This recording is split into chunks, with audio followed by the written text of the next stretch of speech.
thank you all so much for inviting me. And my family will be here also on Sabbath, so looking forward to that. And we have some exciting things to cover, of course. We're going to be talking about cancer in this week's long seminar. And specifically, if you had this in your packet there, if you want to take that out and turn to the second page, and you will see the specific cancers we're going to be discussing. Now, I must say that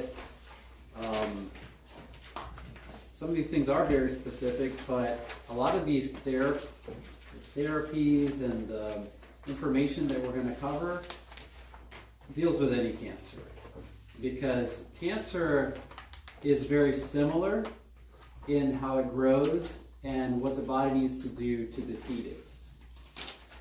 But, of course, there are specific sites of cancer, such as the lungs and the liver and that kind of thing, which will need a little bit more attention. So you'll notice that we do have specific cancers listed here. I want to encourage you to come to all the meetings, even if you think, well, I'm not too concerned about breast cancer because I'm a man, or I'm thankful all the ladies came today, even though we're talking about prostate cancer. Hopefully you know someone who could benefit from this information. But in general, everyone can benefit from this information because we're going to be talking about things on a general standpoint as well, not just specifically, even today, prostate cancer.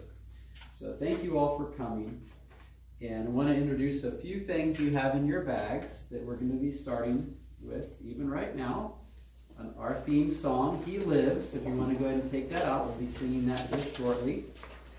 Also some wonderful verses here and reminders under the title Wonderfully Made, Disease, Its Causes. And these are foundational documents. These are very important to read and to really understand.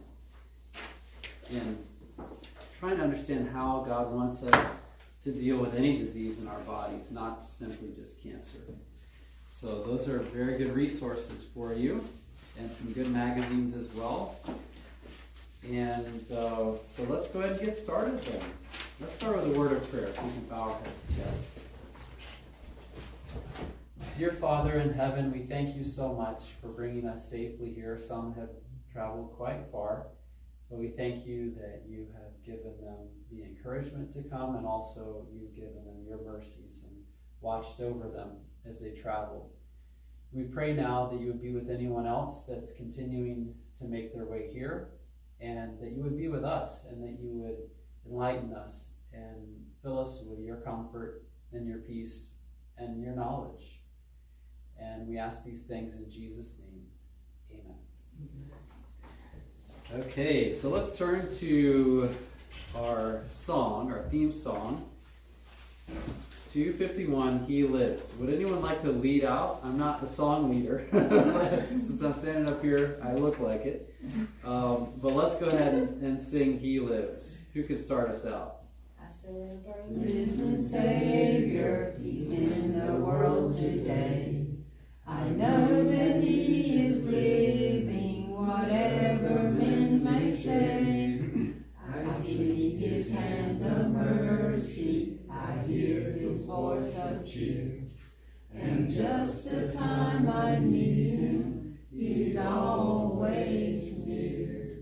He lives, Christ Jesus lives today. He walks with me and talks with me along life's narrow way.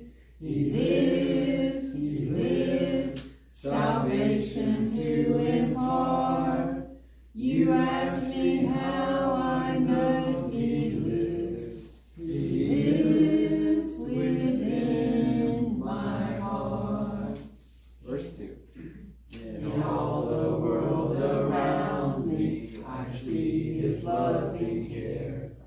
And though my heart grows weary, I never will despair.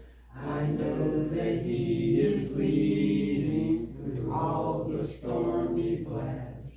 The day of His appearing will come at last. lives, he lives. Christ Jesus lives today. He walks with me and talks with me along life's narrow way.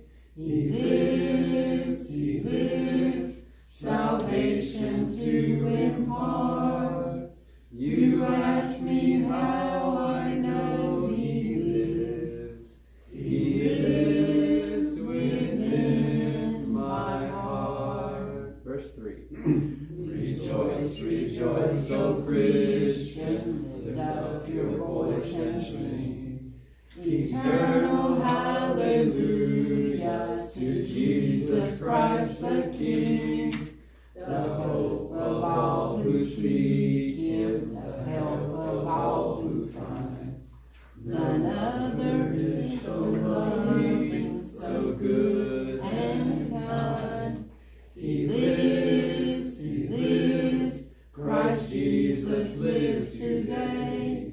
He walks with me and talks with me along life's narrow way. He lives, salvation to impart. You ask me how I know he lives. He lives within my heart. Amen. Amen. And let's turn to our key verse here for the series, and it's found in 2 Chronicles 7:14. 2 Chronicles 7:14.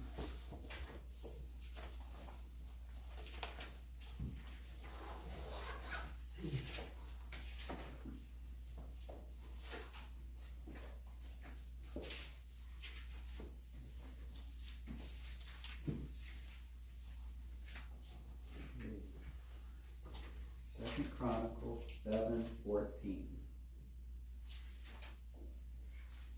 All right, let's read this together.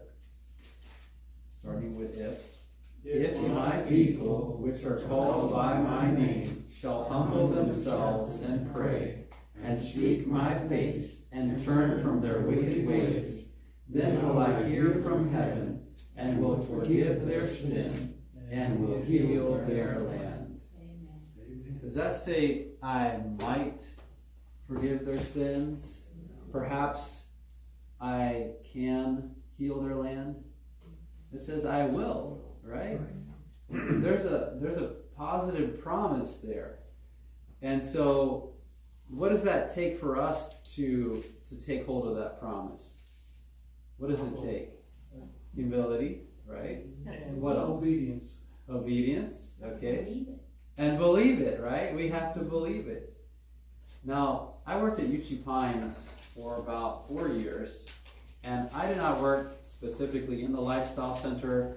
I was the director of the 6-month training program where we had medical missionary training going on. But I heard a lot of the stories from the lifestyle counselors who worked with patients in the Lifestyle Center. And one of the biggest issues that they had, that the patients had, was just coming to believe that God could heal them, you know? And if we look at Christ's ministry, you know, when he was walking around Israel and he was laying his hands on people, he was using natural remedies also like clay and maybe some herbs and that kind of thing. What was the one thing that would keep people from being healed? There was only one thing. Unbelief. That's it. Unbelief. And what we found was a lot of people would come to UC Pines when they had exhausted every other avenue of treatment. So first they went to their doctor, which is a good thing if you need to go. But then they went to the hospital, then they went to this specialist, then they went to that specialist, then they went to that specialist, that specialist, that specialist, that specialist. And finally, they were told, we can't do anything else for you. Then they think, well, maybe God can help me. But I would encourage us to put God first in that line. You know, first we should go to God and ask him to give us wisdom to know what to do. Because he's the one that made us. And there are some good doctors out there. There are also some not so good doctors out there. I know as a nurse, I know these things. But there is one great physician who never fails to give the right diagnosis and the right prognosis as well. You know, he'll tell you what's wrong, but he'll also give you eternal life. And this is the ultimate remedy that we need. And that's why we need to recognize he does live, and he wants to live within us. And he wants to give us not simply physical healing, but something far greater. And that is a life of eternal health. Which, you know, if we really think about it, what is this life? It's just brief, isn't it? It's almost like, it's like a blink of an eye in the whole space of eternity. So the things we're going to talk about during this whole series, they're going to be intermingled with biblical principles, derived from biblical principles, and also focusing on some of these promises of God. Because ultimately, if our minds are stayed upon him, we're told we have perfect peace, even in the midst of trials, tribulations. And let's admit it, isn't cancer a trial and tribulation? How many of you have known someone that has faced cancer and struggled with it for a long time only to succumb to it? Anyone? Okay. It's a growing threat in our world today, especially in the Western world, especially in the United States. Cancer is the number 2 cause of death now among adults, just below heart disease. And guess what? It's projected it will eventually overtake heart disease as the number 1 cause of death among adults. And that's very startling, especially considering the fact that there are many types of cancers that are preventable. That are indeed preventable. Now, maybe not all of them, and there are some people that are born with cancer, aren't they? We know, anyone seen all the commercials from St. Jude's or one of these children's hospitals? It's a travesty. It's a sad thing. It's a sad fact that many children are born with tumors already growing in their bodies. And maybe even it takes until they're adolescents to really realize that. But even for those individuals, God has his comfort. He says, through Jesus Christ, in this world you will have tribulation, but be of good cheer, for I will overcome the world. And this is even dealing with diseases, right? We're told in Matthew 9:35, he went about all the cities and villages, teaching, preaching, and healing all manner of sicknesses and all manner of diseases. Guess what? They had cancer back then. And Jesus could heal that disease back then. So you think he could heal it today? Yes. I think so too. And we're going to find out some pretty amazing things from the Bible that will help us to understand some of the foundational principles of not only cancer prevention, but also potentially cancer reversal. Okay, welcome to our new guest here. We have some gifts for you. Pass that back, please. Thank you. Thank you. Okay, so as many of you know, today we are going to be talking specifically about prostate cancer. And let me just give a brief overview of some of these remedies that we're going to be focusing on. Today we're going to learn how to make your own massage oil. This is not technically related to prostate cancer, although everyone can use a good massage, right? So it's a blessing in and of itself. We're going to be talking about saw palmetto and also pumpkin seed. And Brother Ben, do you have a small cup that I could borrow? One of those white cups would work great. It's right here on the. Yeah. Has anyone ever heard of saw palmetto being helpful for prostate? It's one of the most widely used herbal remedies for prostate health. And there's a reason why. It's because it's so effective. Okay, thank you. But I'm sure many of you have never seen the actual saw palmetto berry. Would you like to see it? Yes. It's actually pretty interesting. And these grow in the United States. You can find saw palmetto trees in South Carolina, I know. But these are the berries. If you like to take that and pass it around, you can take one out and look at it if you like.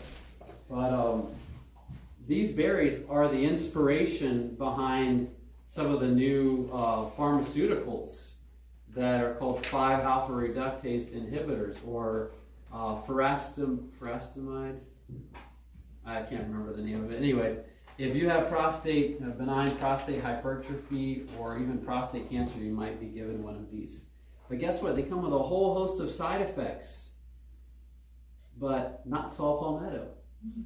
So I like, and this is my philosophy, even though I'm a nurse and I'm affiliated with modern medicine, I like to go with the natural. You know why? Because there's very little side effects in natural things. God has packaged these things in such a way, these are pumpkin seeds right here, by the way.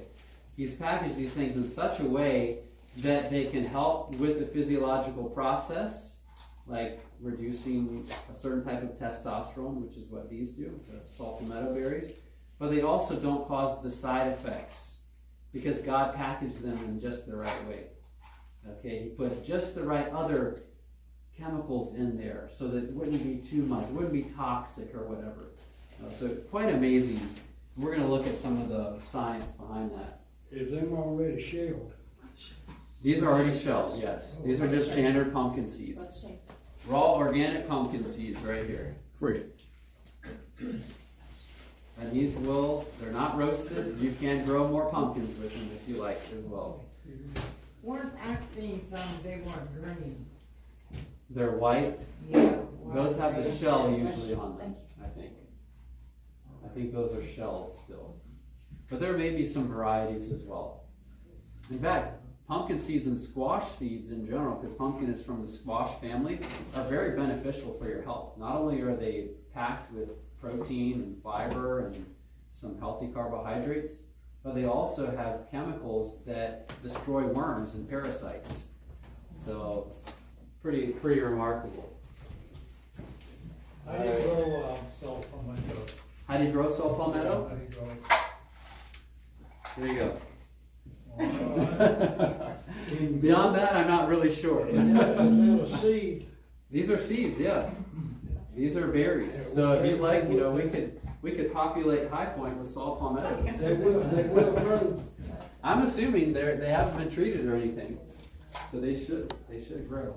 Yeah, some seeds you have to stratify, and some you have to put into Yeah. water and let them. You may have to, but do a little research. But that's what you need right there as your starting point. Yes. All right. Can I grow more Once you grow these, Sure, how definitely. do you process them? That's a good question. I'm not sure.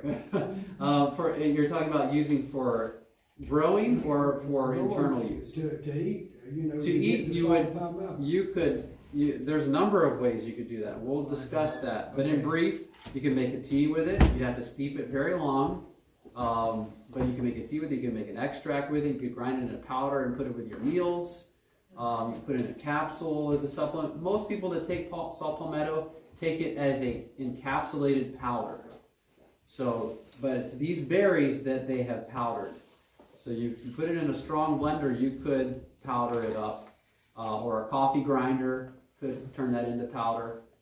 But that is a seed. That's a berry. Try to plant some of them. Yeah, you should be able to plant Yeah, them. there you go. Mhm. That's how you do it. Oh, okay. Yes. Question, what if they've already had the surgery? I mean, what kind of help is for them if they? That's a good question. Has the whole prostate been removed? Sometimes they don't take all of it, I think so, the yeah. whole. We'll talk about some things that could be helpful, even if you had the prostate removed. Because there are a lot of side effects people don't realize, but there are a lot of side effects from having the prostate removed. It's not just a simple surgery. And in fact, this is my philosophy. I used to work as an operating room nurse, and I've seen many of these prostate removals. And before I used to, it was just routine. Oh yeah, you got an issue? Take your prostate out. It's no big deal. But come to find out, these people were suffering with all these side effects later on. And yeah, there are some things that you can do to somewhat alleviate those, but some of them are permanent side effects that you don't really fully understand until you have the surgery yourself.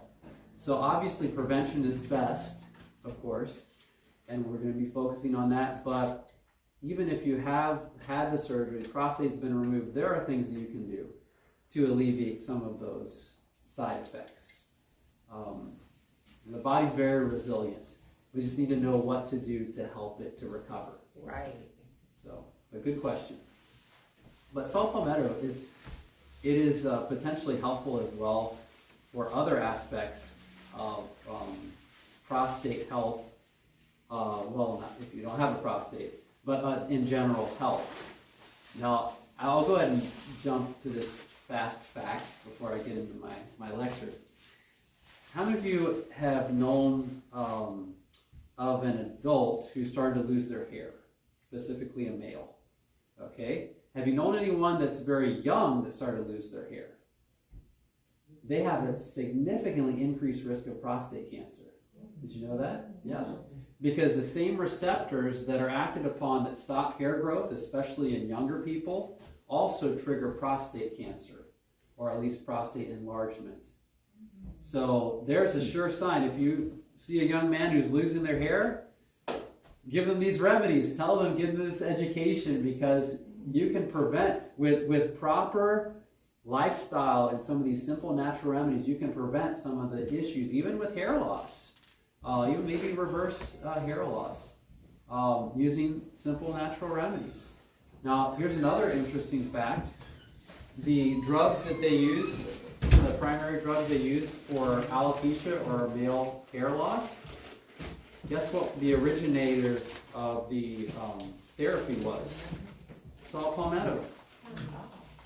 So the saw palmetto could be potentially helpful and without the side effects. So good thing to know there. All right, thank you so much. Great. Okay, excellent. Thank you. We'll put them over here. All right. Okay. So,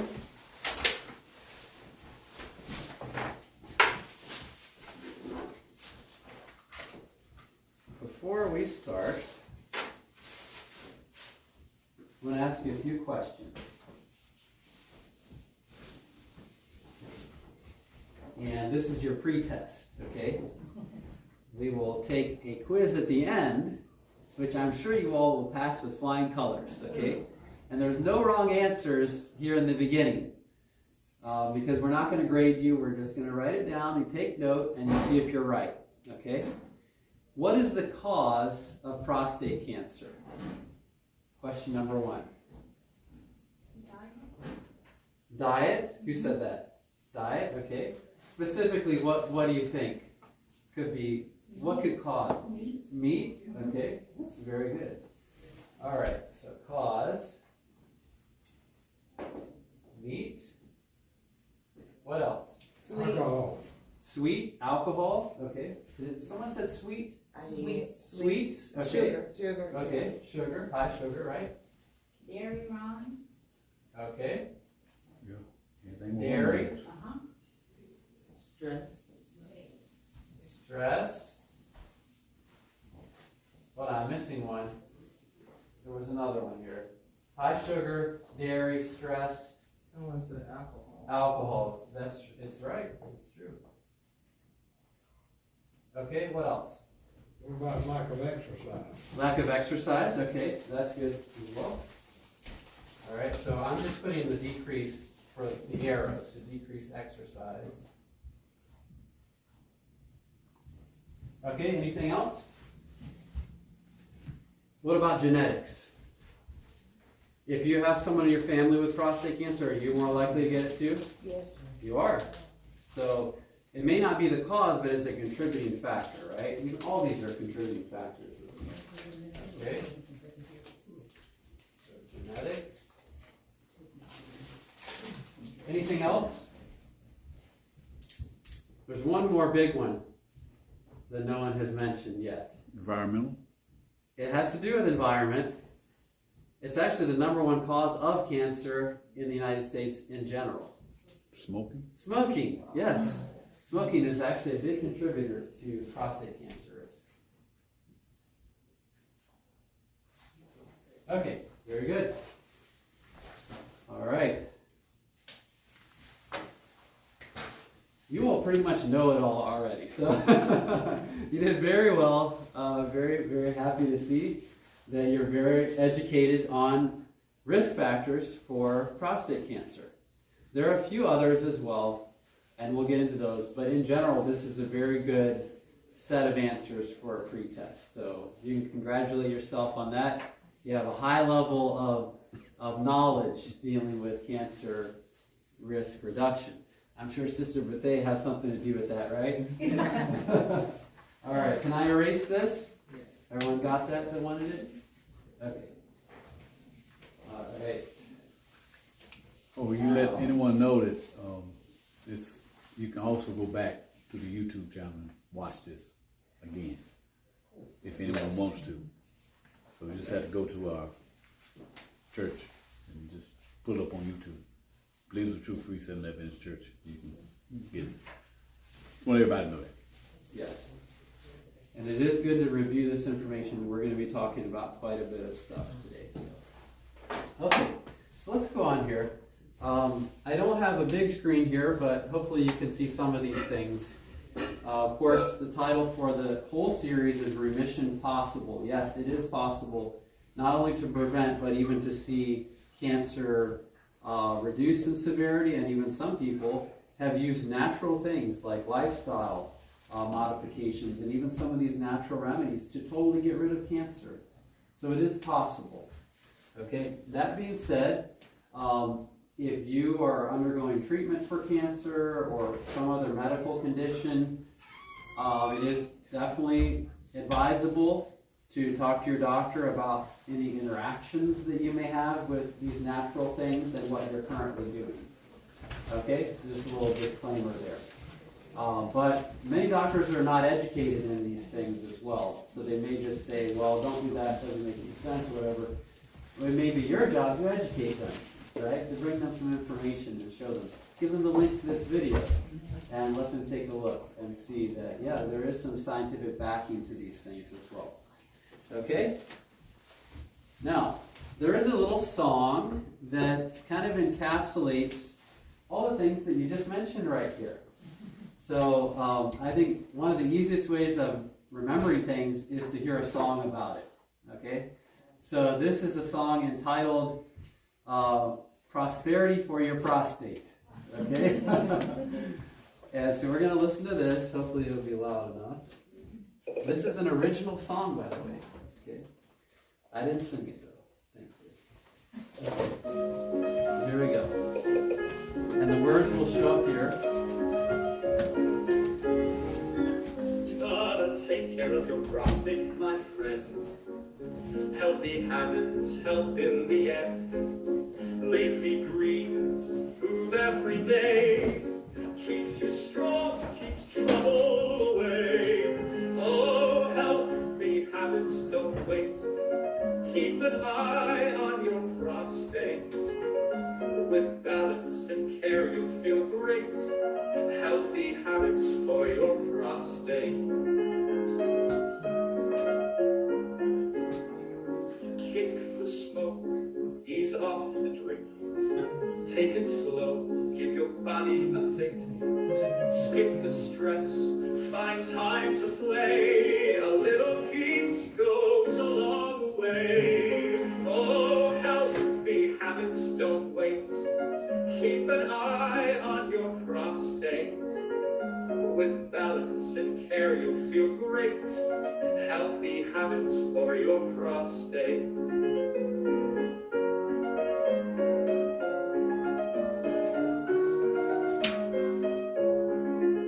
Kick the smoke, ease off the drink. Take it slow, give your body a think. Skip the stress, find time to play. A little peace goes a long way. Oh, foods, plants, and a balanced plate. Regular exercise keeps you first rate. Healthy body, healthy mind, and your prostate will be just fine. So healthy habits don't wait. Keep an eye on your prostate. With a mindful vibe you'll feel great. Yeah, healthy habits for your prostate.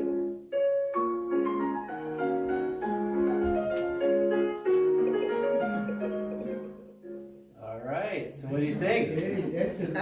Healthy habits for your prostate. Now, if you don't have a prostate, whether it's through surgery or you just were never born with one, that's okay. These healthy habits will be beneficial for you regardless, right?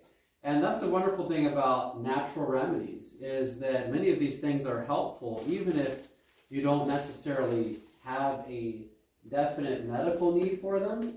For instance, the pumpkin seeds. These are just good for nutrition, aren't they? But they're also very helpful for men with prostate issues.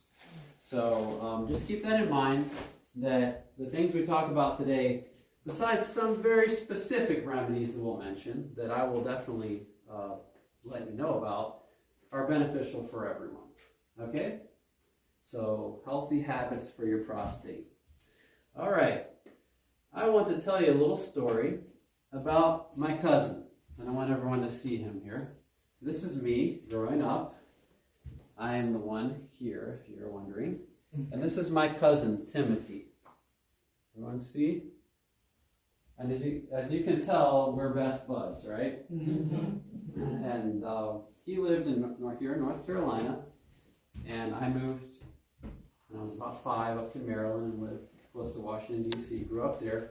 But every summer I'd come back and we'd visit and we'd hang out and we'd just love playing together. We'd go out in the woods and build forts and things. You know what little boys do. And we grew up together, kind of distant, but whenever we got together, it was like two magnets, coming together. And we just loved each other's company. Well, eventually went through high school, and we had different career paths. He ended up joining the Marines after high school, and I wanted to go to college. And I can remember very distinctly, there was a summer in between these plans. And he was trying to get me to join the Marines, and maybe I needed to at that time. I was a little misled. Did get into a lot of trouble. Maybe that would have kept me out, or maybe it would have gotten me into more trouble. I don't know. But anyway, we went to the beach. Our family would often go to the beach and spend a week there. And I can remember one day in particular, we were out just walking around, and my cousin and I, and we saw that the tide had receded in the inlet, and there was this huge, big open sandbar that you could just walk across, and there were seagulls everywhere. This picture doesn't even do it justice, even though it's a beautiful picture. And I remember it like it was yesterday, We were strong, we were healthy. He had been training for the Marines, and I had been training for college baseball, and we were just very healthy, very invigorated, the vigor of youth behind us. And we decided, let's go chase those seagulls. And we ran as fast as we could across the sandbar, and the whole flock of seagulls. It must have been 1,000 seagulls that flew up in the air, And to top it off, we jumped into the currents that were racing past us and swam with all our might against the currents, and just challenging nature with our strength. It felt so invigorating. And I can remember going home that day thinking, what a blessing it was, even though I wasn't really religious necessarily at that point. What a blessing it was to be able to spend that time in nature with my cousin, and just really enjoy the good health that we had, Well, about 2 years later, my cousin did go off into the Marines, and I didn't hear too much from him, but about 2 years later, I got a call. I was in college at the time, and my mom said, Ronnie, Timothy has cancer. I said, what? How does he have cancer? He's the healthiest guy I know. He was the leader of the PT drills for his Marine class. He's a real super strong guy. And I said, how is that possible, And turns out he had brain cancer. And he was immediately going to surgery when they found out, because he was starting to have seizures and that kind of thing. And he went to San Diego and then other hospitals, and finally got to, I think it was Wake Med here in North Carolina, and that's where I saw him. And I saw what cancer had done to his body, Cancer is ruthless, It doesn't just take you out of the picture, it drains you. It drains the health out of you. And every single person I've ever seen with cancer is the same exact series of things, just get to the point where you're like, wow, can't believe that this is you now, And I remember seeing my cousin in that fashion, And he pulled through temporarily. He pulled through, and even though he had a big recovery, had surgery, had a big recovery ahead of him, he stuck around for, I think, about 4 or 5 years. And during that time, he took the opportunity to draw close to the Lord. Amen. I was not a spiritual person at that time, but seeing my cousin do that, and he would encourage people, you know, even though he would feel bad, he was going through chemo or whatever again, he said, I got to go to church. I got to go to church. And he was such a testimony to other people. Even though physically he was probably the weakest he had ever been, spiritually he was the strongest. And so don't underestimate what God can do, even through a body that's sick and suffering, you know, because we're told that the strength that Christ gives us can make us strong even in our weak points, even in our weakness. So just because we might know someone that has cancer, or we have cancer ourselves, we don't have to give up, because there's a strength that we can have that goes beyond the physical strength that's possible. Okay. Eventually, my cousin did pass away, and it was a very sad experience. But what we found was his fortitude and steadfastness and his desire to follow God inspired a whole generation of people to draw near to the Lord, including myself. Amen. So probably one of the reasons that I'm here today is because of my cousin's testimony. But at the same time, I didn't know anything about cancer back then. I didn't know anything that I could use to help my cousin. No one really was talking about it. We just knew he had to get chemo, he had to have all these surgeries, had to have the radiation. We had no idea there were other things that he could do. And looking back, I wish that I had known. But because of that experience, I'm even more adamant to share what I know with others. So that's another reason why we're here today.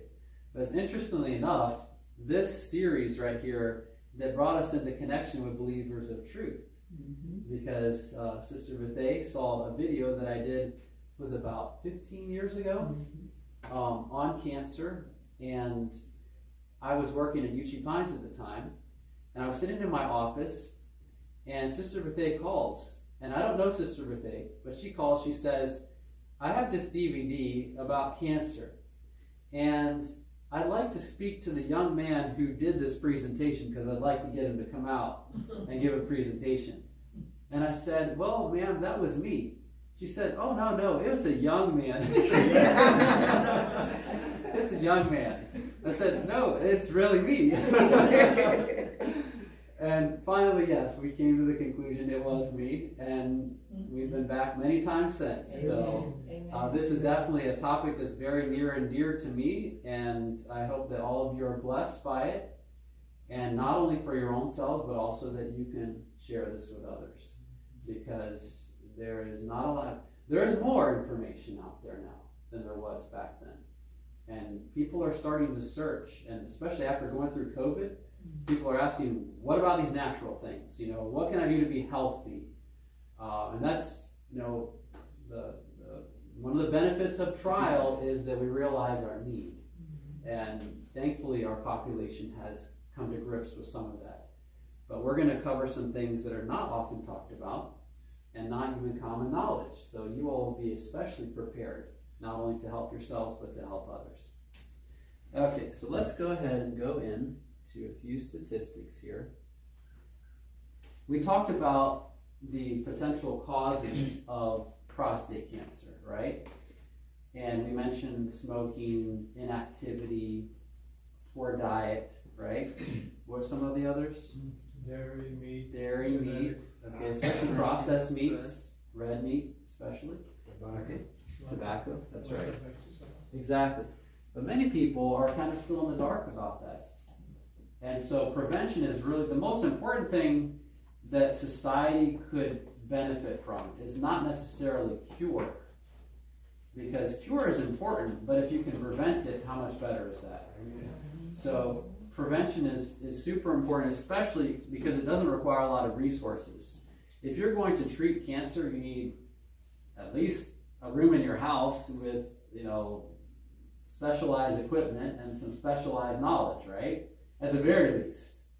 Because there are some people that have home-like sanitariums and they have people come in and they're pretty remarkable results in some of these places. But oftentimes, to treat cancer, you go to the hospital and you pay hundreds of thousands of dollars even for a round of cancer treatment with surgery and chemo and radiation and all those things. So if you can prevent that from happening, all the better. All the better.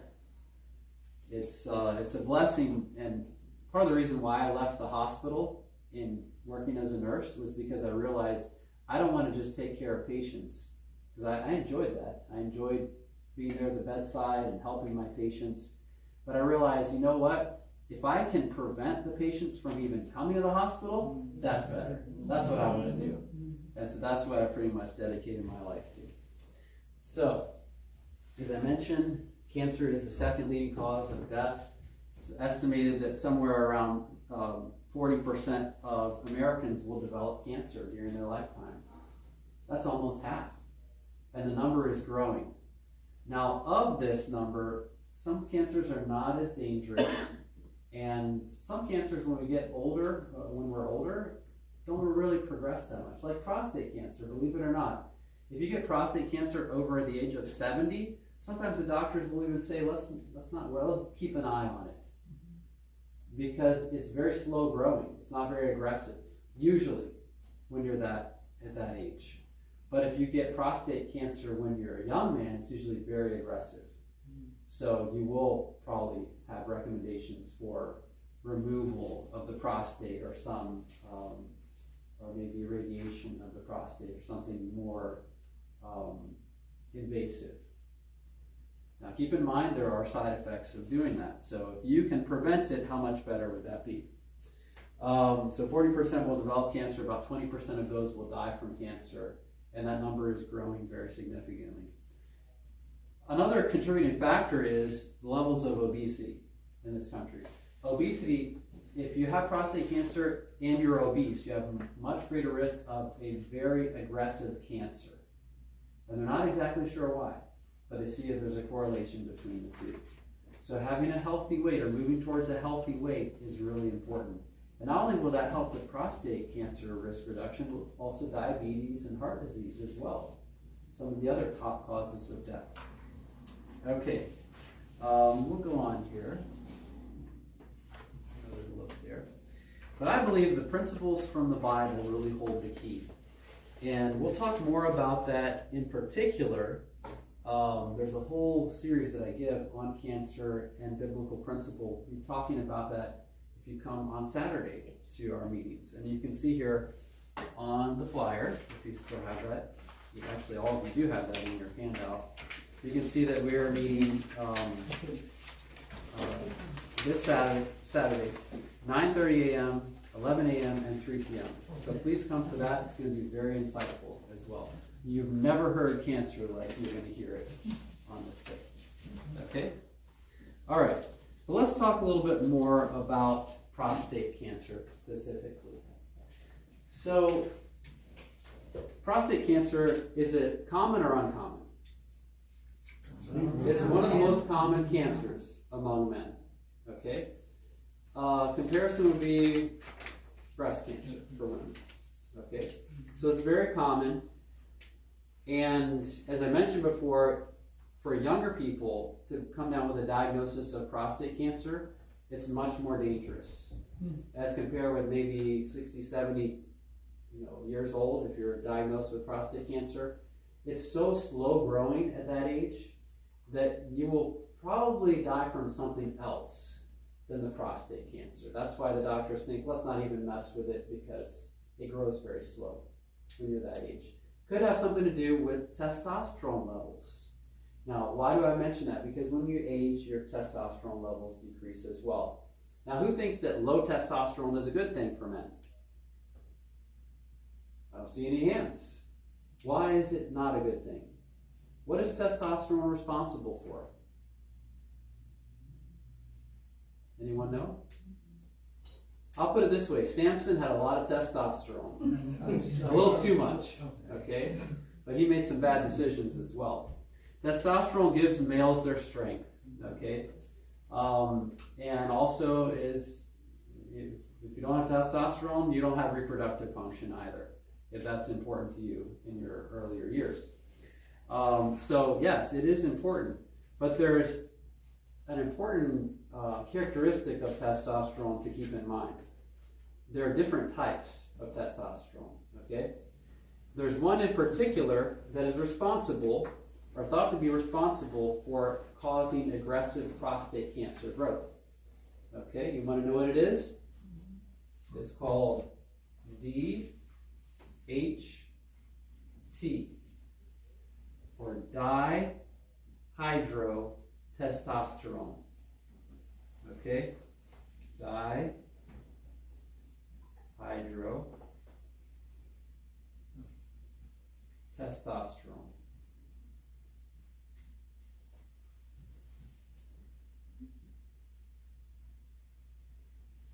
Okay. Now, dihydrotestosterone is a very active form of testosterone. It has much more systemic effect, meaning it's a very potent form, very active form of testosterone. Okay, so in and of itself, it's not a bad thing, but if you have too much of it, you have greatly increased risk of prostate cancer. You have greatly increased risk of also baldness. You know why? Because this compound is responsible for both, for baldness and for prostate enlargement and potentially prostate cancer when it's elevated in high amounts. So, where does this come from? It comes from testosterone. You have regular testosterone that's produced in the body, and then it's converted over to DHT, or dihydrotestosterone. So a lot of pharmaceuticals have thought, well, let's see if we can generate a drug that will stop the conversion from testosterone to this one over here, to DHT. Does that make sense? That makes sense? Testosterone is necessary, right? They're not blocking all testosterone, but they're trying to block this one. Okay? They've put this drug into shampoos to help with hair loss, and it actually helps. Okay? And they've also put it into oral supplements or drugs at this point to help with benign prostatic hypertrophy and shrinking the size of the prostate. But guess what happens with these drugs? As I mentioned, lots of side effects. Lots of side effects. But these two things right here, the saw palmetto berries and the pumpkin seeds, both block the production of DHT naturally. Okay? Both of these. Yes. I have a question. Yes. So DHT is different from regular testosterone. It is. Yes. So if you use DHT, it blocks regular testosterone from increasing too high, or? That's a good question. So basically, you have the testosterone that's formed by the body, right? And that's necessary. You need it for, and even females have certain amounts of testosterone. Okay, it's a hormone that's necessary. It's utilized by the body. But some people will produce more of this from that testosterone. So testosterone is kind of the base material that this is made from. So basically, you're cooking some soup, right? And you get out a ladle and you scoop some of that soup out and you mix something else in it, and now you've got this over here. You got something else. But it came from that bowl of soup. Okay? The bowl of soup is testosterone. And the body does something using enzymes to take some of that testosterone and convert it into DHT. Okay? So regular testosterone, say somebody has a low testosterone. Yes. And the doctor gives them more testosterone to increase it. Yes. They're not giving them DHT, they're giving them their regular testosterone. So it's Yes. okay. They should, but it could still be converted over to DHT. Testosterone supplementation can increase the risk of prostate cancer because of this. Oh. Doesn't have to. And by the way, there are many things that can stop the conversion from regular testosterone to DHT. Okay? These are just two of them right here. Saw palmetto, remember that, right? And there's actually some compounds in these called beta-cytosterol or plant sterols that will help to block that as well. Pumpkin seeds. How do you use these? How to use them? Yeah. That's So- what's in that bag, right? Yes, it's in the bag here. These are the full berries right here. They're unprocessed. Right. What you can do is you could grind it up, or you could just buy the powder, which is probably easier. Okay. If you buy, I mean, you could get the supplements, but I like to save money. Anyone else like to save money? Okay. You can buy a pound of powder for maybe $10. And that's a pound of saw palmetto powder. But often you'll buy a small bottle of pills with saw palmetto for maybe $20. So yes, you can save a lot by just buying in bulk. And even if you want to share it with your friends, if you're not going to use it all, and you have a little natural remedies co-op where you all pitch in a little bit and save a lot. And that's definitely something to think about. But even the berries like this, you can make a tea out of it as well. Just brewing a tea would be helpful. It would have to be a long brew because these berries are, as you can see, they're fully dehydrated. And you probably need to soak them even first. Soak them and keep that water because that will have some of the compounds you need. But you can even hear the seed in there.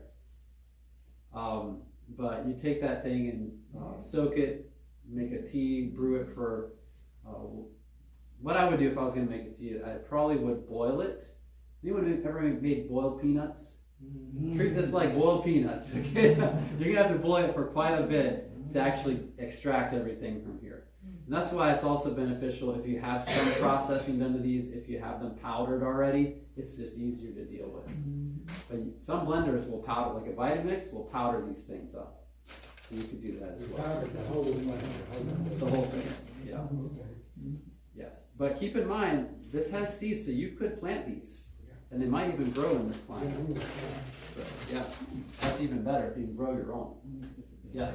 One more question. Yes. Does the saw palmetto and the pumpkin seed, do they increase good testosterone? I'm not sure if they will increase it, but they will help with the conversion here, prevent the conversion. Okay. To produce good testosterone, one of the most important things is just get enough sunlight. Sunlight increases testosterone levels in a very healthy way. It also increases progesterone levels for females, which is very important because a lot of times females, they have this thing called estrogen dominance, where estrogen is too high, and then their cycles are mixed up. Okay, so there's a hormone that's produced called luteinizing hormone, LH, that's produced when we get out in the sun. And that sunlight, and so there's other things besides vitamin D that are helpful with sunlight exposure. But the luteinizing hormone is produced, and that increases testosterone in a healthy, natural way. Getting a good amount of sleep increases testosterone levels. A healthy lifestyle increases testosterone levels. What decreases testosterone levels oftentimes? Stress, depression, probably the biggest two right there. So just getting out, going for a walk, in nature is very helpful for regulating hormones. Exercise is one of the most important things for regulating hormones. Because if your body starts calling for testosterone, if you start exercising and utilizing your muscles, then there's going to be calls for these hormones to be produced. Why? Because testosterone is needed to build strength. And the body says, listen, we need to build strength here. So we need more testosterone. And so the call is sent out, and a lot of these organs that produce hormones communicate with each other. It's called feedback mechanisms. And the body says, we're starving for testosterone, please make more, because we really do need it. And that's the best way to have testosterone produced, because guess what? It will be put to good use, not simply taken as a supplement and converted over to something like this. Okay? So keep in mind, if you can do it naturally, always going to be the best way of doing it. There may be some cases for supplementation and that kind of thing, but keep in mind the best way is going to be natural. Any questions on that? Okay, so you pretty much understand where this comes from, everyone? Where does DHT come from? Testosterone, that's right. Okay, so if you have high levels of DHT, what two things might happen to you? Hair loss, okay. Hair loss, what else? Prostate cancer, or at least prostate enlargement. Now, you've heard of BPH? Anyone? Benign prostatic hypertrophy, or this overgrowth of the prostate. What's the number one side effect of BPH? Can't go to the bathroom. It's difficult, right? So what's the solution? Well, as I said, they do give medications for that, but they have so many side effects. Really terrible side effects if you really look into it, that I would not want to have.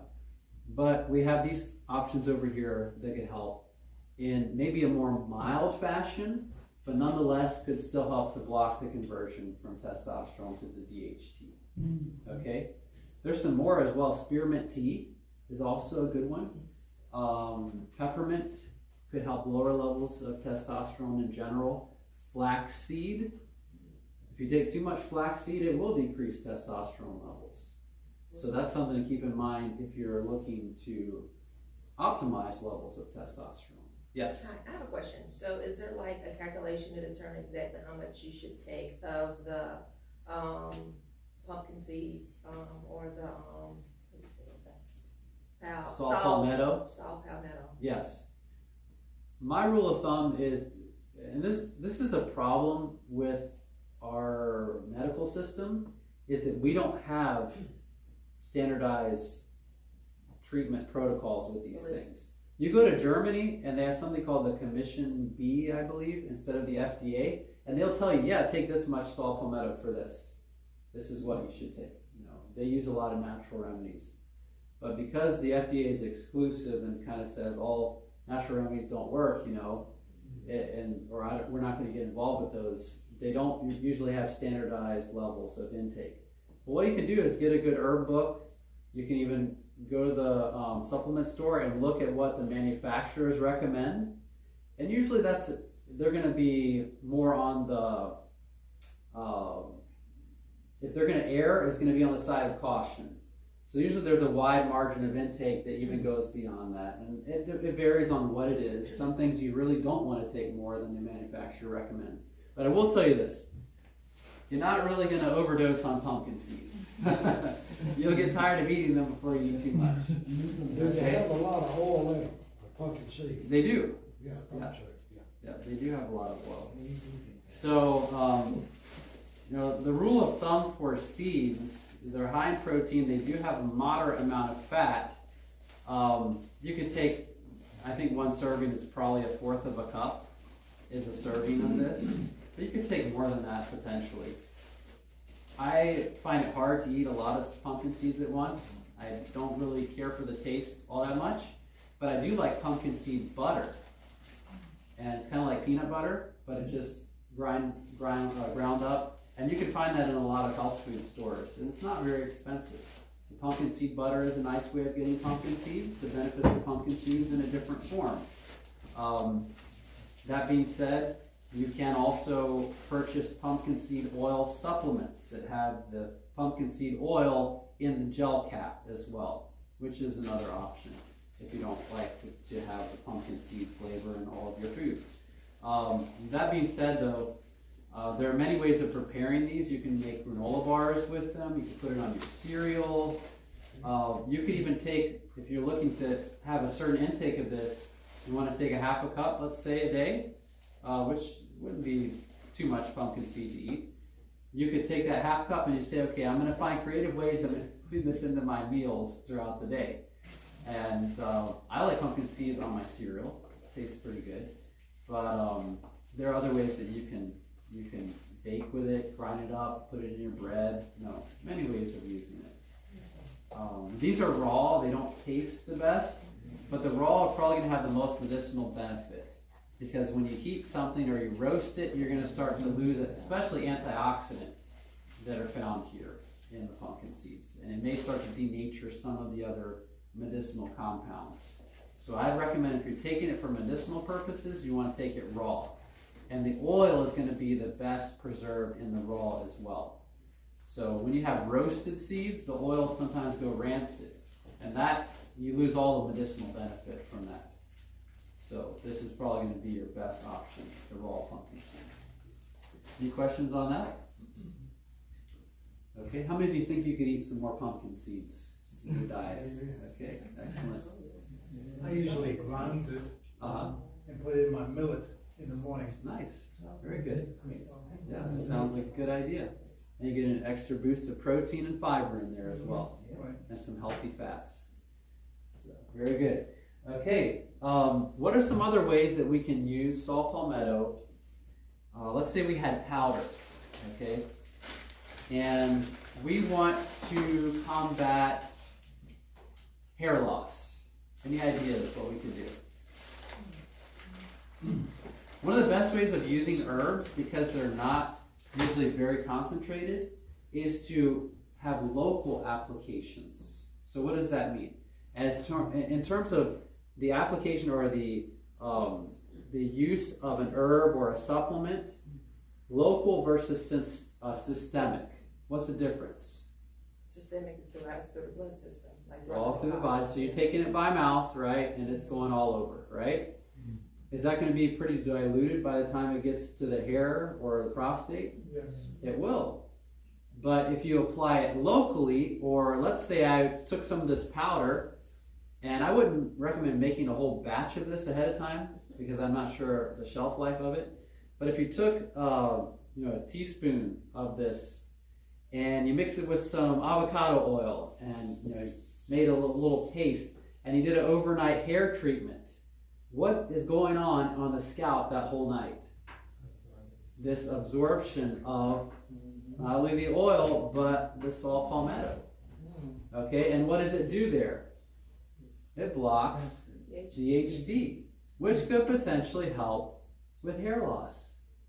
Okay, so local application is usually better if you can somehow figure out a way of doing it. Okay, yes? You say avocado oil and what? Well, we have avocado oil here, but you could use just about any Put on kind your of hair. oil. Yeah. You said avocado oil and whatever. Well, if you're going to use saw palmetto for its DHT blocking abilities, you could take some saw palmetto, maybe like half a teaspoon, in maybe 1 ounce of oil, and you just mix it well. You could even leave it there to sit. You could make some of this up beforehand even. It's called an infusion at that point.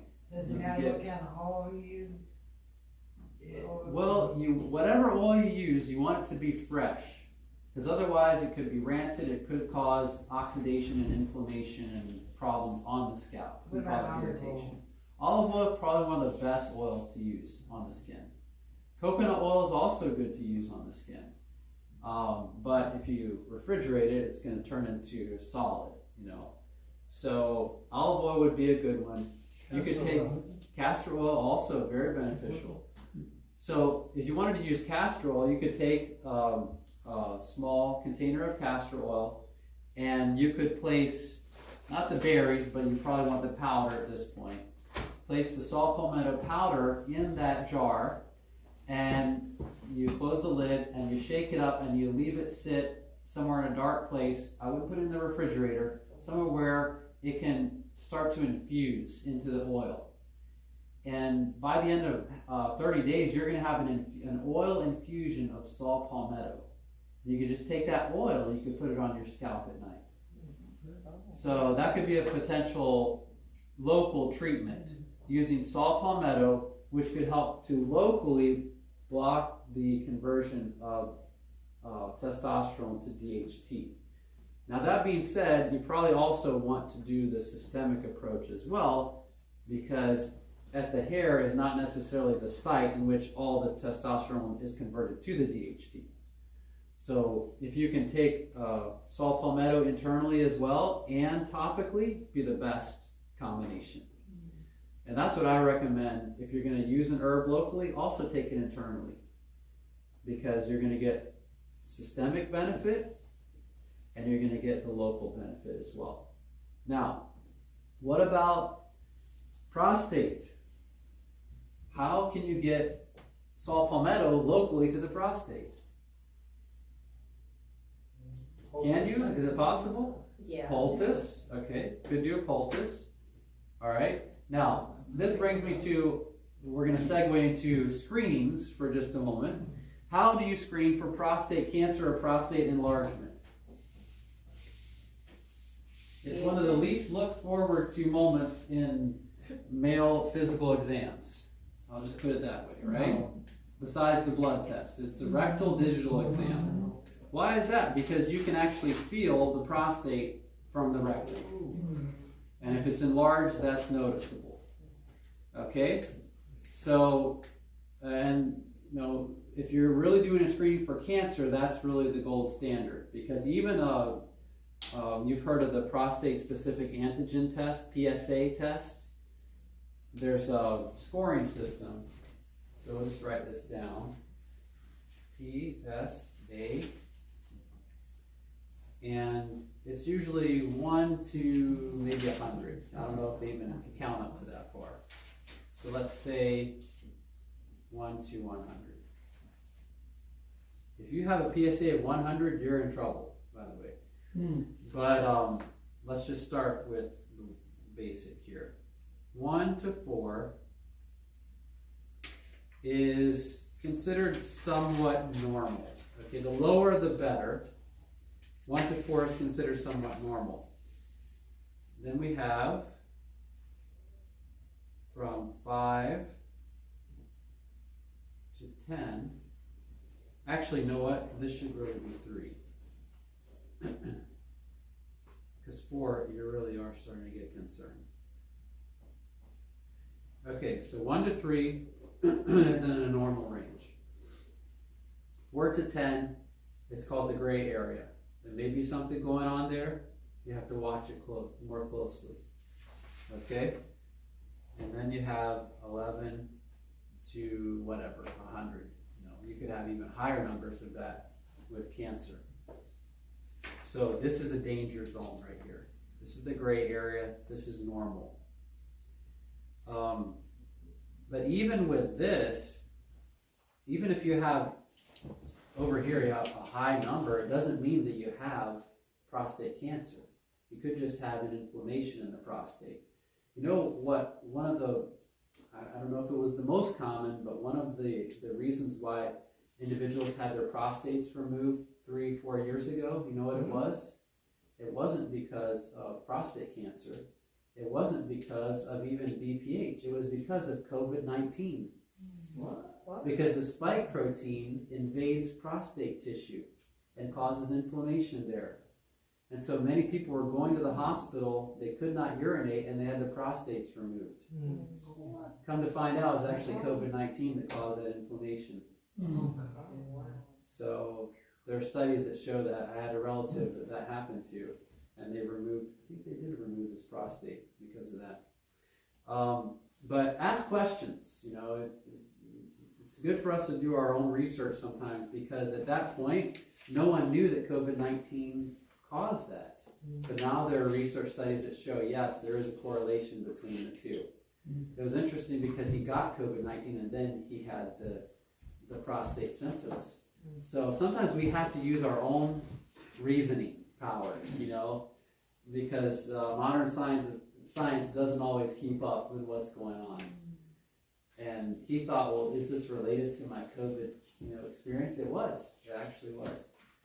And it's possible that some people that are even getting COVID variants today will have high levels or higher levels of their PSA because the spike protein invades this tissue, the prostate tissue.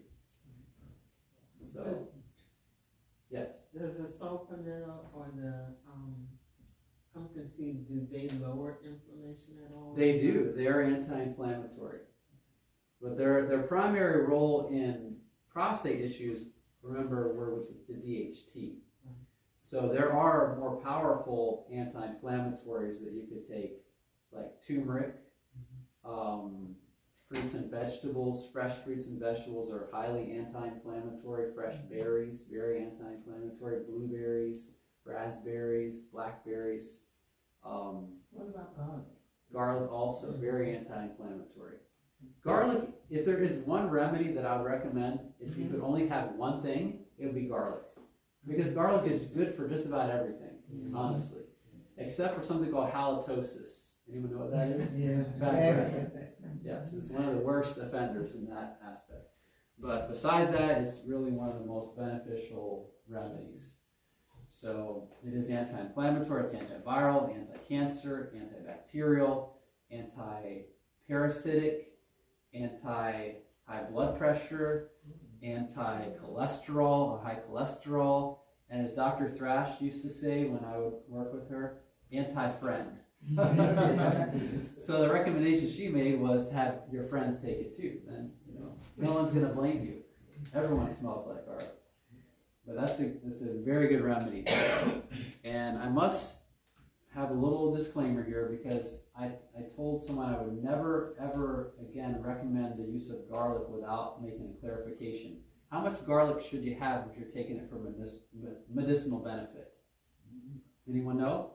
No. 2 cloves? Okay. That's actually right. You should have 2 cloves. 2 cloves. 1 to 2 cloves of raw garlic is pretty much all you need. Now, if you can tolerate it, maybe you could take it once, 3 times a day if you're really in need of it. But beyond 3, it's really not recommended. That's a lot of medicinal power right there. Now, I gave a presentation on the benefits of garlic. It's probably about 10 or 12 years ago. And there was a man there that decided he was going to try garlic when he went home. And he came back the next day. I was setting up my computer and everything. And he walked in the door, and I could pretty much tell what had happened before he even got too close to me. And he came up to me and said, "Ron, I'm never going to do that again." I said, "What did you do?" And I kind of already knew because his smell kind of preceded him. And he said, "I had some garlic." And I said, "Okay, how much garlic did you have?" He said, "You know what you said, one of those bulbs, one of those cloves, you know." And I said, "You mean a bulb?" He said, "Yeah, I had one of those." I said, "Okay, that's too much." A clove is the small piece that's about the size of your thumb, okay? So he had a whole clove of garlic, and he had a tough time with it. You don't need that much garlic. All you need is one or 2, or at the most maybe even 3 of those little bulbs to get the full benefit, full medicinal benefit of garlic. Keep in mind that's raw garlic. You can eat a lot of cooked garlic. It's not going to cause you any kind of distress. But the raw garlic, 2 to 3, pretty much all you need. And so I said to myself, I'll never recommend the use of garlic without defining how much the person should really take. So how much is it? One of those cloves this size? No. One of those small cloves, right? Okay, very good. The powder? The powder could be beneficial, but you're going to lose some of the chemicals through oxidation and the processing of the garlic. Now, some studies have shown that high blood pressure could be reduced just by garlic powder. So that's pretty amazing. So add that to your food. It's actually beneficial, even though it has been processed. But you won't get the same benefit as the full little clove of garlic. What about minced garlic? Minced garlic is potentially beneficial, but keep in mind, if it's been processed, if it's been minced already, and you're buying it in the store, it's lost some of its antioxidant capacity. But if you mince it yourself, that's fine. That'll work very well. Is kaolic the same as the powder? Kaolic, it's an aged garlic extract. Yeah. Those are beneficial as well. But what they do is when they age it or they process it sometimes for supplements, they will increase the yield of a certain compound. Like the Allison? Yeah, like the allicin, to the exclusion of other compounds. But if you want the full, and which could be beneficial, if you're just trying to kill bacteria, allicin is your best choice. But if you want the broad spectrum effect of garlic, the best place is that clove. Now, my wife and I, we bake it, Uh-huh. we bake the garlic, that takes away the sting. Yes. Now, does it kill any of the, the minerals or Well, compounds in it? this was Dr. Thrash's recommendation. She actually wrote a book on garlic. Mhm. And in that book, she recommended, and to her patients that would come to Uchi Pines, she would recommend that you take 1 to 2 cloves of raw garlic and then maybe 10 cloves of the cooked garlic. Because you will have a lot of medicinal compounds in the cooked garlic still, but you will be missing some of the things that you would have in the raw garlic. So to get the broad spectrum effect, have the cooked and the raw. But yeah, you do lose some things. If you submerge the raw garlic in honey and let it sit, like, maybe a few hours, it takes the sting away if you want to eat it that way. Interesting. Without cutting it up? Well, I mean, yeah, you do need to like smash it over for Okay. stone, but yeah. Good idea. And then you have the honey as well. That's good to know. So one thing I will recommend is never have garlic on an empty stomach. Raw garlic. Because you will never forget the experience. Anyone want to testify to that? Yes, it feels like your stomach is on fire. Yes. So I don't recommend that. Take it with something else. Okay, any questions on this, on the PSA? Now, we kind of talked about that because I was mentioning how do you get topical application of, let's say, saw palmetto to the prostate, remember? So this is not the gold standard for prostate cancer detection. What was that gold standard? Digital rectal exam, okay? Why? Because the prostate can be palpated. You can feel the prostate from the rectum, okay?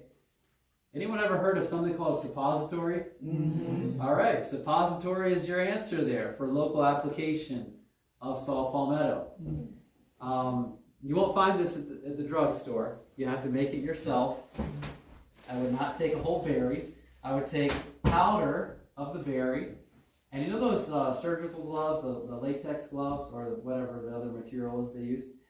We would make suppositories using those. We would take, let's say, aloe vera, take off the peel from the aloe vera, and put it in a blender, blend it up, and then you can add your other ingredients. So let's say you're going to add some saw palmetto powder to that, and you make this kind of thick syrup with it, okay? And then you take your glove and you pour it into the fingers of the glove. Now, you don't want the whole finger to be filled, okay? We're talking about suppository size, all right? So maybe an inch of those fingers, and get a small glove too, all right? So size small gloves, you can make very easy way of making suppositories. So you fill up the fingers, and you maybe like an inch worth of the small, on the small glove, and then you put it in the freezer. And it freezes those little suppositories. So now you have some actual solid suppositories and by the way, when's the best time to put a suppository in? At night, when you're going to bed. Otherwise, you're not going to have a pleasurable day. Okay, so the suppository at night, and I know someone who actually treated colon cancer with suppositories and had some pretty remarkable results. So keep in mind, local application, if you can find a way to do it, it's not always possible, but if you can find a way to do it, it's going to be very helpful in connection with the systemic application. So let's say taking saw palmetto supplements, a capsule or tea or whatever, and then also the saw palmetto suppositories can be very helpful. Is that from Barbara O'Neill's book?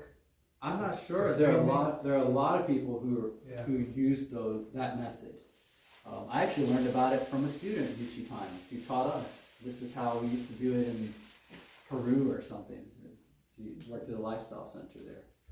So, but there sometimes you have to use your imagination. There are other ways of doing it as well.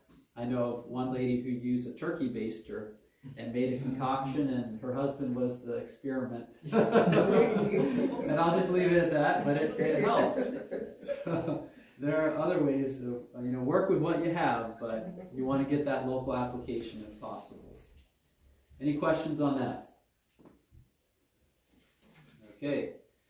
All right, so any questions on the PSA levels? What is 1 to 3?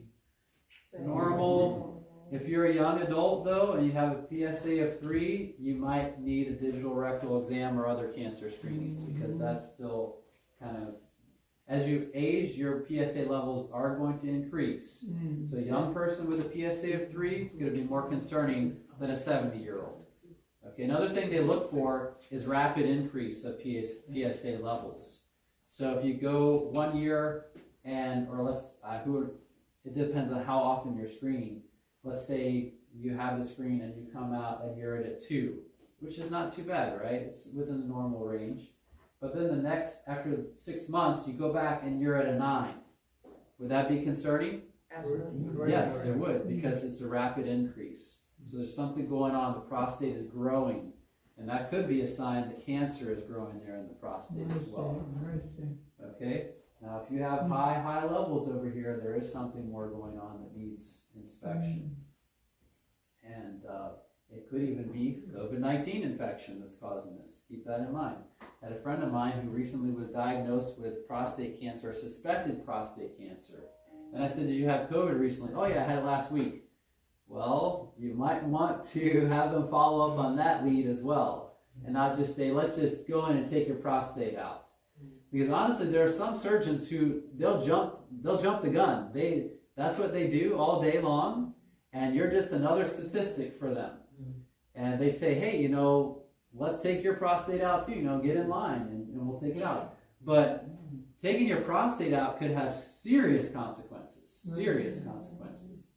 And I won't get into all of it, but suffice it to say, some of them are irreversible. And it may seem that it could help, but even like one of the most common side effects is incontinence, and may end up needing to wear diapers the rest of your life.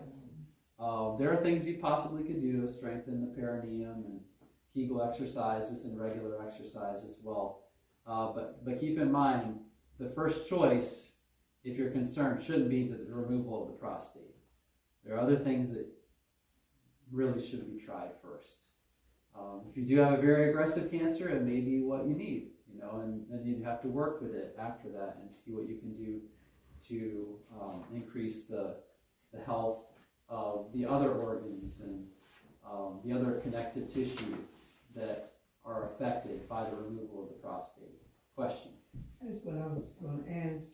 If the prostate has to be removed, then what are some things that you can do to, deal? That's a good question. Okay, so let's get into some anatomy right now.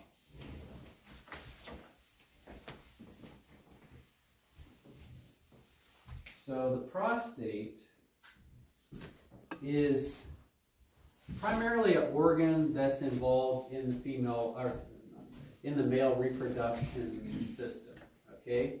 And it's a supportive organ. But if the prostate is removed, you're not going to have children. So if it's removed when you're young. Because it basically, the prostate supports the sperm as, it's on its journey.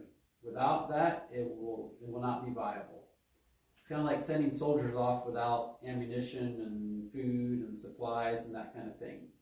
The prostate is a supportive organ to that process. But also you have urinary flow that goes past the prostate, right? So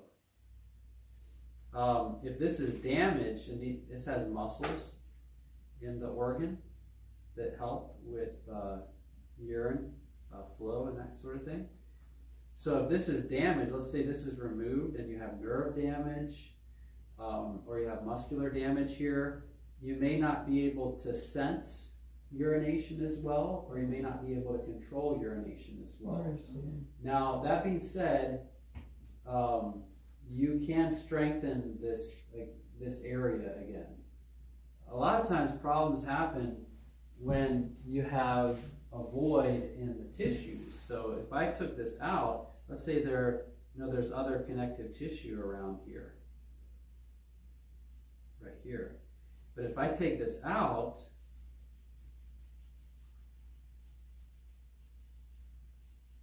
okay, and that's what it's going to look like when your prostate is removed. If I take this out, you're still going to have that void there, right? And it will take time for that to kind of fill in here again, and cause normal function again. So you would think of like things that would strengthen the connective tissue, which would be exercises. Heard of Kegel exercises? Also trying to stop the flow of urination could help to strengthen the muscles there as well. That could be helpful for the incontinence side of things.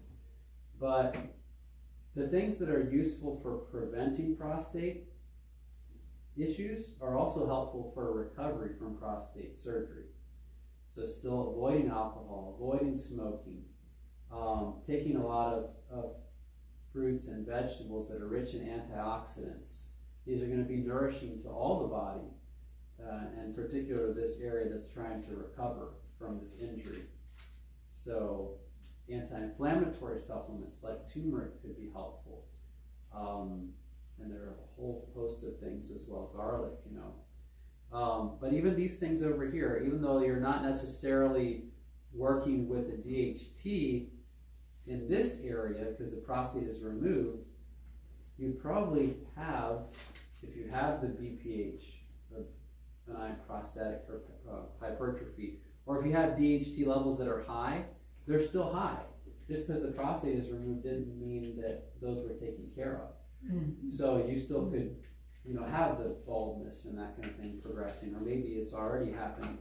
But you still could have some side effects from the high levels or abnormally high levels of DHT. So at that point, it would be good to have this as a regular dietary regimen, because in the case of the DHT, that was the cause of the enlarged prostate, right? Or that was the cause of the hair loss, right? So even if you lose all your hair and you lose your prostate, the DHT is still there, right? It still needs to be dealt with because it's abnormally high, and it may cause other problems in other ways. So it could be beneficial still to take that kind of thing. Well, why do they give Flomax? Is that how it's pronounced? What's that? Flomax, yeah. I'm not sure the exact physiologic mechanism, but that's to help you urinate. That would be a good one to get back with you on, to get the actual physiologic reasoning as to why that works. I'm assuming it relaxes the muscles here, allows the flow a little bit better. The prostate is enlarged. But that can be done with things like magnesium. Magnesium is a muscle relaxant. And just making sure that you have adequate levels of magnesium could be helpful. Magnesium also could help relax the vascular, the smooth muscle in the vasculature, so decreasing high blood pressure and contraction of vessels, such as potentially what was going on here, could help with the flow as well. So these kind of things, yeah, they're helpful, but they come with a whole host of side effects, And I'm not even, haven't looked in recently to Flomax, but I know that is a commonly prescribed medication just for helping with the flow, But there are other things that could be potentially done. Now, does that take care of the root problem? What's the root problem? Potentially the DHT, or potentially inflammation in the body. Okay, all it does is open up the channels that allow you to urinate. So ideally, we'd have remedies that not only help with the urination, but also help relieve the inflammation. Okay, and that's where we have things like the pumpkin seeds that are so helpful, because it will potentially help with both. Any other questions on that? Okay. All right, how many of you feel like you've learned some things so far? All right, very good, very good. Okay, so let's move on here. Eraser. How much time do we have still? We wanna do that oil. Yes, we want to do that oil. So let's see. I guess we can go ahead and start with that for now. Maybe we'll come back to a few more remedies afterwards. So, how does massage oil benefit with prostate health? Help you relax. It helps you relax, that's right. It helps you relax. Now keep in mind, if you had an essential oil, which is going to be what we're going to smell in the massage oil, if you had an essential oil like peppermint or spearmint, that actually helps to lower testosterone. Peppermint helps to normalize hormones even in females as well. Peppermint is probably one of the best hormone normalizers that we know. Okay, spearmint potentially could help to block the production or the conversion, just like the pumpkin seed, of testosterone to DHT. Spearmint, though, you want to use sparingly because it has kind of like an aspirin type compound in it, and you could overdose on aspirin, you know. So you could actually overdose on spearmint oil. Very hard to do. You'd have to take probably straight spearmint oil, rub it all over your body, but it would be absorbed, and you can actually have toxicity from that. So a good thing to keep in mind. But in normal doses, it's perfectly fine. But we're going to use eucalyptus.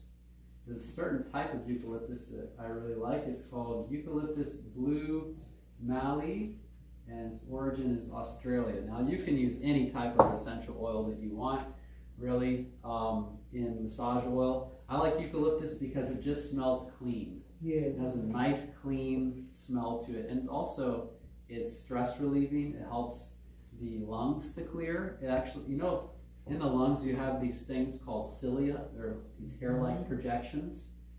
It's been found that 2 essential oils at least cause those cilia to beat more frequently and bring things up out of the lungs. One of them is eucalyptus, the other is lavender. So it helps to clear the lungs. Now, you wouldn't take it internally for that. You would just smell it. Yeah. And that helps. Yes.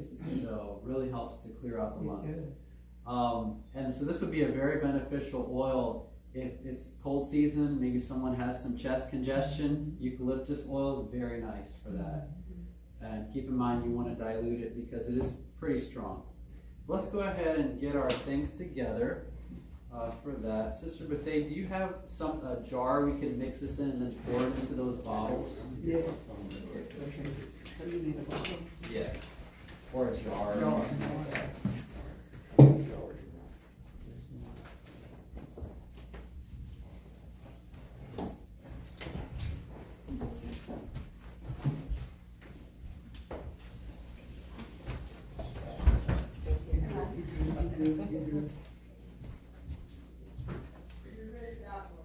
Okay.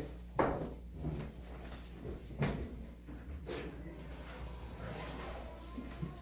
right.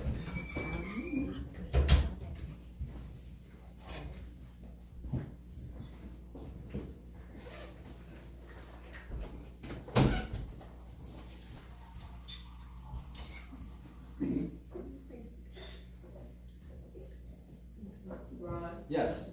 How would it be if everybody did their own oil? We could do that. Okay. In fact, if we did that, we don't even need the jar. Okay. So how about everyone come on up if you want to make some massage oil. And we'll just gather around the table here.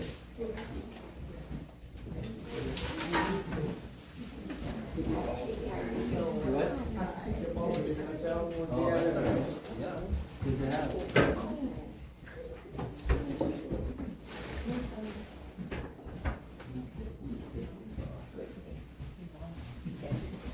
Do they need any gloves or anything? No. Okay. Okay. So, everyone go ahead and grab a bottle.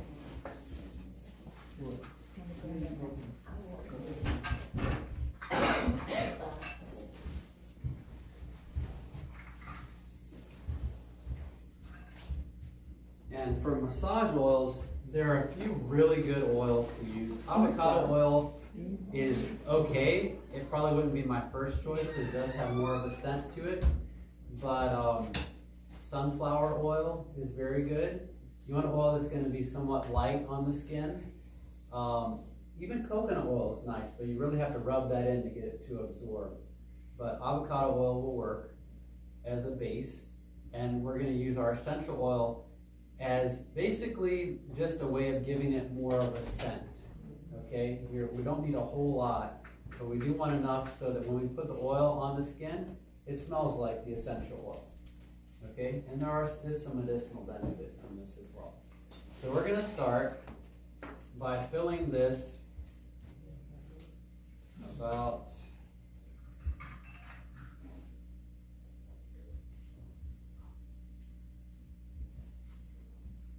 what would you say that is? About 4/5 full, okay.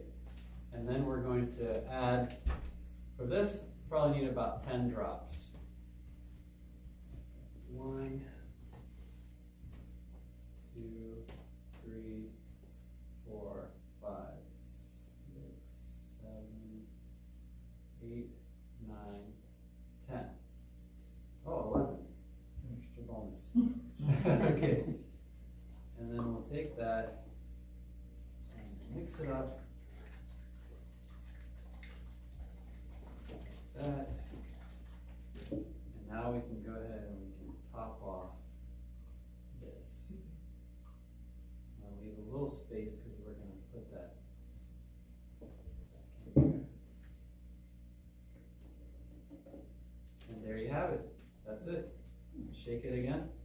Who would like to have some oil? Anyone? Okay. All right. Here we go. Rub that in. See how that smells. Okay. All right.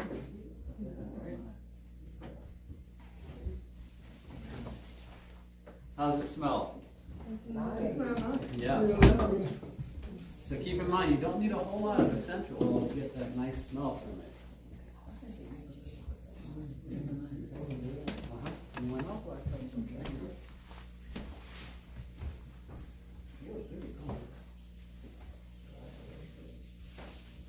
Okay, so who would like to make their own? Step right up.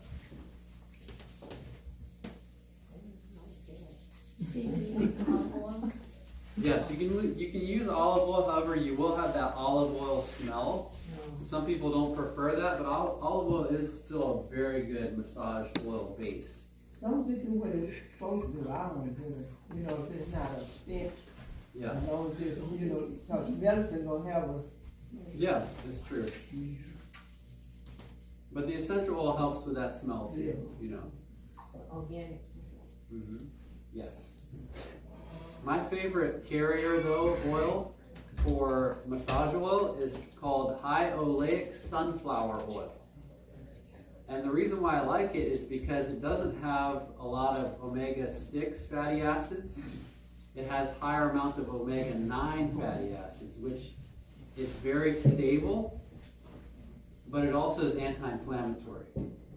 So it's called high oleic sunflower oil. And it doesn't really have much smell to it either. Do I need to put some more oil in there? Yes. Did you put your 10 drops in? Yeah. Yeah, so now you can add to the top if you want. Or not quite to the top, but enough so you leave a little bit of space in there so when you that should be okay, I think.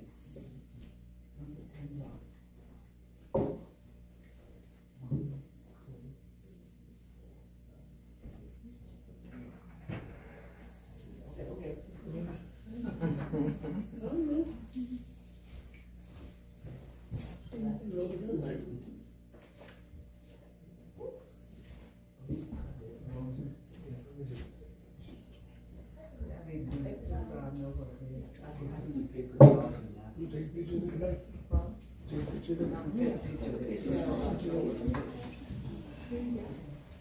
Well, this might come from Australia.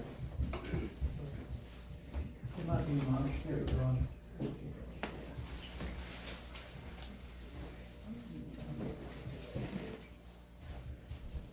You got yours on the fridge? I did.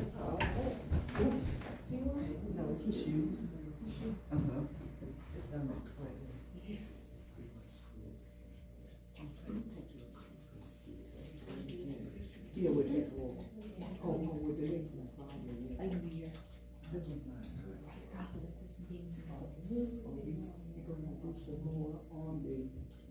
On the instruction. I think we're probably good. Okay. Thank you.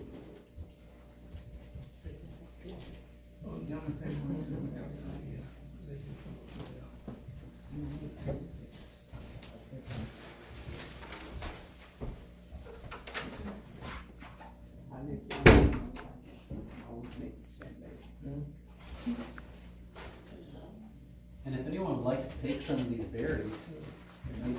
Let's get a little